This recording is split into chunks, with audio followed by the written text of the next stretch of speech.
அனைவருக்கும் வணக்கம். திருவள்ளூர் மேற்கு மாவட்ட பாரதிய ஜனதா கட்சி சிறுபான்மை அணி மாவட்ட தலைவர் நசீர் பாபு பேசுகிறேன். எனது இஸ்லாமிய சகோதர சகோதரி அனைவருக்கும் என்னுடைய சலாமை முதலில் தெரிவித்துக் கொள்கிறேன். நான் இந்த பதிவை ஏன் முதல்ல போறேன், ஏன் இந்த பதிவு கண்டனத்தை முதல்ல கொண்டு வரேன் அப்படின்னு சொன்னா, நம்மளை எல்லாத்தையுமே முட்டாளாகவும் எதுவுமே தெரியாத ஒரு நபராகவும் பார்த்து கொண்டிருக்கும் இந்த திருட்டு திராவிட அரசின் முகத்திலேயே கிழிச்சே ஆகும். இந்த திருட்டு திராவிட கும்பல் மாய பிடியில இருக்கிற என்னோட சமுதாயத்தை காப்பாற்றுறதுக்கு நான் உங்கள்கிட்ட இது மூலியமா வரேன்.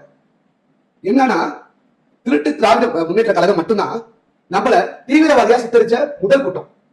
இப்ப இருக்க முதலமைச்சர் அவரோட அப்பா சட்டமன்றத்தில் என்ன சொன்னாரு, இஸ்லாமியர்களாக பிறந்த அனைவரும் தீவிரவாதிகள்.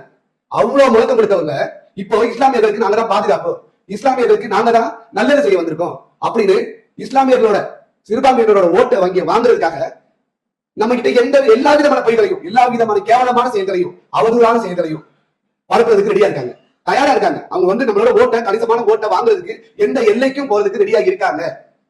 திருப்பரங்குன்றமா இருந்தாலும் சரி, முதல்ல நம்மளோட இந்து சகோதரர்கள் பிரச்சனை பண்ணாங்க. இல்ல, திருட்டு திராவிட கழகத்துல இருக்க ஒரு ஆளை ஏவி விட்டு நவாஸ்கரை ஏவி விட்டு அங்க பிரச்சனை பண்ண வச்சாங்க. அங்க மத கலவரம் வெடிக்கும், இஸ்லாமியர்களும் இந்து சகோதரர்களும் பிரச்சனையை படிக்குவாங்க, மத கலவரம் மாதிரி வெடிக்கணும் தூண்டி விட்டாங்க. அது ஒண்ணுமே இல்லைன்ற மாதிரி ஆனதுக்கு அப்புறம் அங்க இருக்க இஸ்லாமியர்கள் டிஎம்கே திருட்டு திராவிட கட்சியால் ஏவி விடப்பட்ட இஸ்லாமியர்களை தவிர மற்ற யாரும் அதுக்கு உடன்பட்டு வராதனால அங்கேயும் தோத்து போயிருந்தாங்க. இரண்டாவது, நம்மளோட இஜாப், இஸ்லாமியர்களோட இஜாப் அந்த விவகாரத்தை எடுத்து அதை ஒரு பெரிய மத கலவரமாக்கணும்னு நினைச்சாங்க. அதெல்லாம் ஒண்ணுமே இல்லடான்னு ஆனதுக்கு அப்புறம் இப்ப அடுத்து ஒரு அறிக்கை போட்டு வந்திருக்காங்க. என்ன அறிக்கை? தேர்தல் அறிக்கை. இதுவும் ஓட்டு வங்கிக்காக. நம்ம நான் கேட்கிறேன், ஜமாத்துல நம்ம சொன்னோமா, டிஎம்கே திருட்டு திராவிட கட்சி அங்க பேனர் வைங்க, பேனர் வச்சு எனக்கு இஸ்லாமியர்களுக்கு பாதுகாப்பு கொடுக்கணும் கேட்டோமா? இஸ்லாமியர்களுக்கு இதுவரைக்கும் பாதுகாப்பு கொடுக்காத திருட்டு திராவிட கட்சி இப்ப எப்படி பாதுகாப்பு கொடுக்குறாங்க எனக்கு ஒண்ணுமே புரியல. இதுவரைக்கும் பாதுகாப்பு கொடுக்காத நீங்க இப்ப 5 இதை கொண்டு வந்திருக்கீங்க, 5 இது கொடுக்குறீங்க வாக்குறுதி. தமிழ்நாட்டுல இருக்கிற இஸ்லாமிய உலமாக்களுக்கு, பதிவு பெற்ற உலமாக்களுக்கு 3000 இருந்து 5000 கொடுக்கணும்னு சொன்னீங்க. எனக்கு அதுக்கான பதிவு வேணும். எத்தனை உலமாக்களுக்கு பதிவு பெற்றவர்களுக்கு, பதிவு பெற்ற உலமாக்களுக்கு 3000 ரூபாய் போயிட்டு இருக்குது? எத்தனை உலமாக்களுக்கு 3000 ரூபாய் போயிட்டு இருக்குது? அந்த 3000 ரூபாயில இருந்து நீங்க 5000 ரூபாய் கல்வி அடிப்படையில் இஸ்லாமியர்களுக்கு கொடுக்க போறீங்க. கேவலமா இல்ல? இப்படி ஒரு வாக்குறுதி கொடுத்தது உங்களுக்கு அசிங்கமா இல்ல? உலமாக்களான குடும்பத்திற்கு இரண்டாவதா சொல்லிருக்கீங்க, ஓய்வூதியம் பெற்ற உலமாக்களுக்கு 1500 இருந்து 2500 ரூபாய் கொடுத்துருக்கீங்க. எத்தனை ஓய்வு பெற்ற உலமாக்கள் 60 வயசுக்கு மேல உள்ளவங்க அவங்களுக்கு நீங்க 1500 ரூபாய் கொடுத்தீங்கன்றத தயவு செய்து எனக்கு வெளிப்படையா சொல்லணும், வெளிப்படையா இருப்பீங்க சொல்லிருக்கீங்க.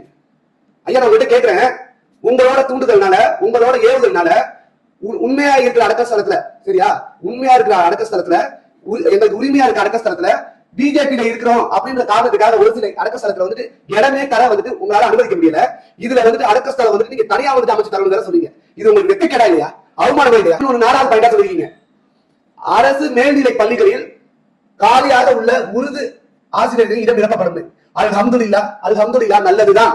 நீங்க சொன்னது, நீங்க செய்தது எல்லாமே நல்லதுதான். ஆனா இதே இஸ்லாமியர்கள் பெண்கள் ஆசிரியர் பயிற்சி முடிச்சு எத்தனை பேர் இருக்காங்க? அவங்களுக்கு உங்களுக்கு கொடுக்கணும்னு இது இல்லையா? எந்த இடத்துலயுமே காலியான இடங்கள் இல்லையா? எத்தனை இடத்துல காலி பணியிடங்கள் இருக்கு அவங்கள்ட்ட பட்டியலிட்டு தட்டுமா? உருதுக்கு மட்டும் ஏன் அந்த உருதுன்ற வார்த்தையை கொண்டு வரீங்க? எங்களோட ஓட்டு வேணும். அந்த ஓட்டை எப்படி நீங்க பயன்படுத்துறதுன்னு சொல்லிட்டு நாடாவது ஒரு வாக்குறுதி கேவலமா கொடுத்துருக்கீங்க.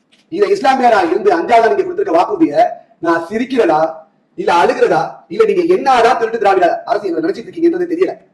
வக்ஃபு வாரியம் எங்க கோவையில வக்ஃபு வாரியம் அமைக்கப்படணும் போறீங்க.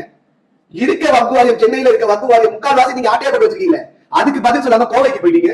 அந்த வக்ஃபு வாரியத்துல வந்தாலே இருக்கிற அமௌண்ட் நீங்க கரெக்டா கொடுத்தாலே எங்களோட இஸ்லாமியர்கள் எந்த லெவலுக்கு போவாங்க? எவ்வளவு கஷ்டப்படுற இஸ்லாமியர்கள் இருக்காங்க, குடிசை வாழ் மக்கள் இஸ்லாமியர்கள் இருக்காங்க, குடிசை தொழில் பண்ற இஸ்லாமியர்கள் இருக்காங்க. ஐயா, நீங்க ஆட்டையா போட்டு வச்சிருக்க வக்ஃபு வாரியம் பாத்தீங்களா? அந்த வக்ஃபு வாரியத்தை உண்மையான கணக்கை கொடுத்து அதுல வர பணம் எங்க இருக்குன்னு சொல்லட்டுங்களா? தெளிவா சொல்லுங்க. எல்லாமே தெளிவா அப்டேட் இருக்கு கையில. நீங்க எங்க ஆட்டையை போட்டு வச்சிருக்கீங்க, என்னென்ன பண்ணி வச்சிருக்கீங்க, எல்லா அப்டேட்டும் கையில இருக்குது. ஆனா வக்ஃபு வாரியம் கோவையில, ஏங்க சென்னையில இருக்க வக்ஃபு வாரியத்துல நீங்க ஆட்டையை போட்டிருக்க பணம், உங்களுக்கு குடும்பத்துக்காக சேர்த்து வச்சிருக்க பணத்தை ஃபர்ஸ்ட் இஸ்லாமியர்களுக்கு நீங்க செலவு பண்ணீங்கனாலே இங்க இருக்க தமிழ்நாட்டுல இருக்க முஸ்லீம்கள், குடிசை வாழ் முஸ்லீம்கள் அத்தனை பேர் ஏழைகள் எல்லாமே செல்வ செழிப்போட இருப்பாங்க, படிப்பாங்க. வெள்ளிக்கிழமை நீங்க நல்லது செஞ்சீங்கன்னா, வக்ஃபு வாரியத்து மூலியமா நல்லது செஞ்சிருந்தீங்கன்னா, வெள்ளிக்கிழமை எதுக்கு என்னோட குழந்தைக்கு கல்யாணம் வச்சிருக்கேன் ஏன் இரவு கேட்கறாங்க? ஏன் கையெழுந்தாங்க? என்னோட இஸ்லாமிய தாய்மார்கள் படிப்பு செலவுக்கு இல்ல ஏன் கையெழுந்துறாங்க? ஆபரேஷன் பண்ணி என் வீட்டுக்காருக்கு, என் தகப்பனாருக்கு ஏன் கையெழுந்துறாங்க? ஒவ்வொரு வெள்ளிக்கிழமையும் ஒவ்வொரு மஸ்ஜித்லையும் இதை பார்க்கும்போது இஸ்லாமியரா இருக்கு எனக்கு கொதிக்குது, இஸ்லாமியர்கள் எல்லாருமே கொதிக்குது. நீங்க கொடுக்குற வாக்குறுதிகள் எல்லாமே போலியானது, எங்களை மடைமாற்றம் செய்யறதுக்காக நீங்க செய்றீங்கன்றத வெளிப்படையா தெரியுது. இந்த வெளிப்படை தன்மையோட நீங்க நடந்துக்கிறீங்க. நாளைக்கு முஸ்லீம் வந்துட்டு ஒரு கீழ்த்தரப்பனவராக தான் நடத்துவோம். நீங்க வந்து வாய்ப்பறியாம எழுத்துப்பூர்வமா பேனர் மூலியமா சொல்றீங்க. இதுல வேற ஒவ்வொரு பள்ளிவாசலையும் ஒவ்வொரு மஸ்ஜித் முன்னாடியும் போயிட்டு வெக்கமே இல்லாம பேனர்களை கொண்டு போய் வச்சிருக்கீங்க.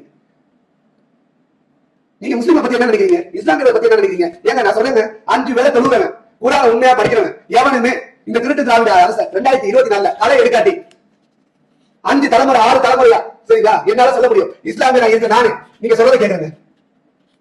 இது ஓபன் சேலஞ்சாக எடுத்துக்கோங்க. உங்களோட இஸ்லாமியர்கள் மூலமா தான் நீங்க தலையெடுக்கப்பட போகிறீர்கள். இஸ்லாமியர்கள் மூலியமா மட்டுமே தான் நீங்க அறுவடை செய்ய போகிறீர்கள். எதை? உங்களோட தோல்வி அறுவடை செய்ய போறீங்க.